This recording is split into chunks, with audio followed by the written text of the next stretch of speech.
நீங்களும் இப்படித்தானா, இல்லை நான் மட்டும் தான் இப்படியா? சோகம், கோவம், சந்தோஷம், கஷ்டம், நிம்மதி, பிரச்சனை, morning walk, evening talk, with TV, without TV, in office, in home, எல்லா இடத்துலையும் எனக்கு ஒரே ஒரு விஷயம் தான் முக்கியம், அது சோறு. சோறு இல்லைன்னா என்னால் வாழ முடியாதுங்க. ஆனால் இப்போ நிறைய பேரை பார்த்து நான் இன்ஸ்பைரை ஹெல்தி ஈட்டிங் வந்து ட்ரை பண்ணலாம் அப்படின்னு டிசைட் பண்ணியிருக்கேன். ஸோ ஃபஸ்ட்டு ஸ்டெப்பாக இன்னைக்கு கிடையாது, சண்டே விட்டுடலாம், மண்டேலேருந்து சுகர் கட் பண்ணலாம் அப்படின்னு முடிவு பண்ணியிருக்கேன். ஸோ 21 days நம்ம வந்து ஒரு விஷயத்தை ஃபாலோ பண்ணோம்னா அது ஹேபிட் ஆகிடும். 90 days ஒரு விஷயத்த ஃபாலோ பண்ணோம்னா அது லைஃப் ஸ்டைலாகவே வந்து ஆகிடும் அப்படின்னு வந்து சொல்கிறாங்க. ஸோ நான் ட்ரை பண்ண போகிறேன். And plus I'm gonna be very sweet with me, I'm not gonna be harsh.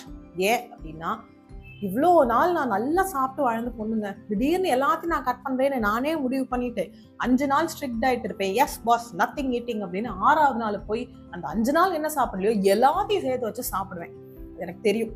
So I don't want to take risk. Baby steps குட்டி குட்டி குட்டியாக எடுத்து someday I will eat healthy. So நீங்கள் மறக்காமல் ஒரு லைக் போட்டுட்டு உங்களோட ஃப்ரெண்டு யார் நல்லா சாப்பிடுவாங்களோ அவங்களுக்கு இதை ஷேர் பண்ணுங்கள். Swiggy order, last order.